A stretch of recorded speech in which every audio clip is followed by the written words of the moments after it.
अब तक जितनी भी सरकारी नौकरियां निकली है उनमें चाहे वो पब्लिक सर्विस कमीशन की है, चाहे वो आपके स्टेट सर्विस सिलेक्शन किया है, मैक्सिमम में पेपर रद्द हुए, पेपर लीक हुए। सैकड़ों करोड़ रुपया जो है पढ़े लिखे बच्चों का फार्म के नाम के ऊपर सरकार ने ले लिया, पेपर रद्द हो गए, उनका पैसा जो है सरकार खा गई।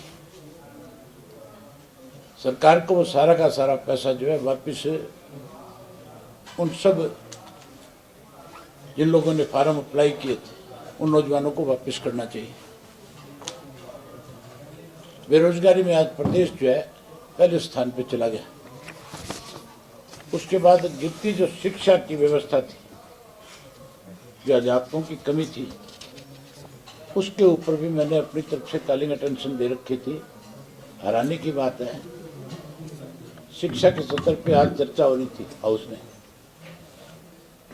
और एक ऐसा गांव था जिसके अंदर एक भी टीचर नहीं था, और सरकार अपनी तरफ से आंकड़े प्रस्तुत कर रही थी कि नहीं, उसमें पूरे के पूरे टीचर जो है आज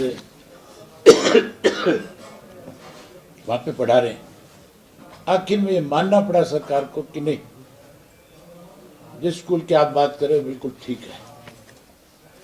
इसी तरह से गन्ने की कीमत के बारे में जो अभी चर्चा हो रही है विधानसभा में, कांग्रेस के लोग इस इशू को आज हाउस में उठा रहे हैं। मैंने इसके ऊपर कॉलिंग अटेंशन दी थी, सरकार ने इसको मंजूर करने की बजाय डिसअलाउ कर दिया। मैं 2 दिन से लगातार 0 ओवर में बोलने का प्रयास कर रहा था, मुझे बोलने नहीं दिया गया। मैं इस गन्ने के बारे में चर्चा करना चाहता था, चाहे किसी की भी सरकार इस प्रदेश में रही हो। हमेशा हरियाणा में गन्ने का रेट सबसे ज्यादा रहा है। अब की बार पंजाब में 400 रुपये क्विंटल है, और हमारे यहाँ गन्ना जो है कोई 35-40 रुपये कम है। ना तो केंद्र बोर्ड की कोई मीटिंग करी इन्होंने, ना गन्ने का रेट आगे बढ़ाया, ना सरकार ने हाउस में बताया कि हम इसके ऊपर क्या फैसला लेंगे।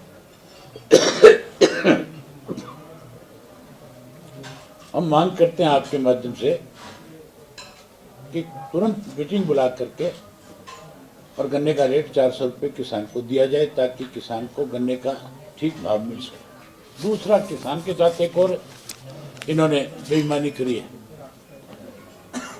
जो गन्ने का वेस्ट होता है मिल में जाने के बाद, वो पंजाब में 2% काटा जाता है, हरियाणा के अंदर वो 5% है। पहले 2% होता था, अब इन्होंने 3% और कर दिया। इससे भी किसान को सीधा नुकसान होगा। इसके अलावा मेडिकल शिक्षा बोर्ड की जो पॉलिसी थी, जिस पे आखिर मुख्यमंत्री को बारी बारी से उन स्टूडेंट से बात करके कहीं उनको राजी करने का काम किया, इस पे बात करनी थी। बुजुर्गों की पेंशन के बारे में थी, बढ़ते भ्रष्टाचार और घोटालों के बारे में थी, बिगड़ी कानून व्यवस्था के बारे में चर्चा करनी थी। मुख्यमंत्री दुबई में गए थे और 1 हफ्ते में 2 चक्कर लगा करके आए थे, घोषणाएं करके आए थे। यहाँ कह रहे थे आकर के तुम पत्रकार साथियों के सामने कि हम दुबई के लोगों को यहाँ बुलाएंगे जो हमारे यहाँ इन्वेस्टमेंट करेंगे। हम मुख्यमंत्री को हाउस में पूछना चाहते थे कि जो मुल्क सब लोगों से इन्वेस्टमेंट अपने मुल्क में कराता है, वो आपके मुल्क में कैसे आकर के करेगा। 7 लाख और 4,000 पेटियां शराब की, जो L13 से जो है गायब कर दी गई। 7,04,000 पेटियों का मतलब है 90 लाख बोतल। अगर एक शराब की बोतल एवरेज आप जो है 3 से 4,000 रुपया करते हो, तो करोड़ों हजारों करोड़ का मामला है। और इसमें सिर्फ पेनल्टी लगा करके उन ठेकेदारों को बचाया जा रहा है जिन्होंने ये गड़बड़ी करी है। वो गड़बड़ी ठेकेदार की नहीं है, इस गड़बड़ी के अंदर ऊपर तक के लोग शामिल हैं। इसीलिए आज उन लोगों के नाम उजागर ना हो जाएं, उन लोगों के नाम हाउस में ना आ जाएं, इसलिए इन लोगों ने जो है इसको सब जुडिशियल का नाम दे करके इसको चर्चा को टालने का काम किया है। इसके लिए जहाँ सरकार भाग रही है उतना स्पीकर भी दोषी है, डिप्टी स्पीकर भी दोषी है। इन दोनों ने भी हाउस की गरिमा को कम करने का काम किया। इसी तरह परसों जो मामला था, मेरा एक विधानसभा का क्वेश्चन था जिसमें मैंने मुख्यमंत्री को मंत्री से शराब के मामले में पूछा था, जो नशे के कारोबार करने वाले लोगों के घरों की तोड़फोड़ जो आजकल सरकार कर रही है। मैंने उसमें पूछा था भी आप किस कानून के तहत, कौन सा एक्ट बनाया आपने, जो आप किसी का भी जा करके घर पे नोटिस चिपका करके अगले दिन उस पर बुलडोजर चढ़ा देते हैं। उसमें मुख्यमंत्री ने एक शब्द जोड़ लिया अपनी तरफ से, विध्वंसक,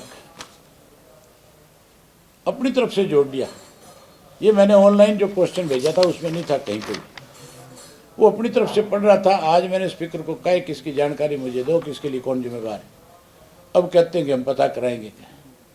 आज हाउस खत्म हो जाएगा, पता करके बताएगा किसको। इसी तरह कल जब मैं उसके शराब वाले मामले, जहरीली शराब वाले मामले पे पूछ रहा था कितने लोग मरे, जिसने मारा उनके खिलाफ क्या कार्रवाई हुई, मंत्री ने भी आखिर यही कह दिया कि मैं इंक्वायरी करा रहा हूँ, बताऊंगा। आज भी कोई इंक्वायरी करके किसी को कोई रिपोर्ट नहीं करी। उसमें जो गलत आंकड़े दिए गए उस पर भी अब तक कोई चर्चा नहीं करी गई। सरकार जो है लगातार हाउस तो बुला रही है, लेकिन हाउस बुला करके हाउस में बोलने का जो अधिकार है वो छीन रही है। उस पर अंकुश लगा रहे हैं कि कोई इनकी पोल ना खोल सके। इसलिए मुझे मजबूर होकर के वॉकआउट करके आना पड़ा। सरकार नहीं है, हमारे कहावत है, बोले अंधा पिस्सर कुत्ता खावे। ये सरकार नहीं है, इसमें अधिकारी अपनी मनमर्जी से जो इनको लिख करके दे देते हैं। इनमें से किसी भी एक मंत्री को इसका मतलब जानकारी नहीं है किसी बात की कि किस तरह से जा करके किस क्वेश्चन का आंसर देना है।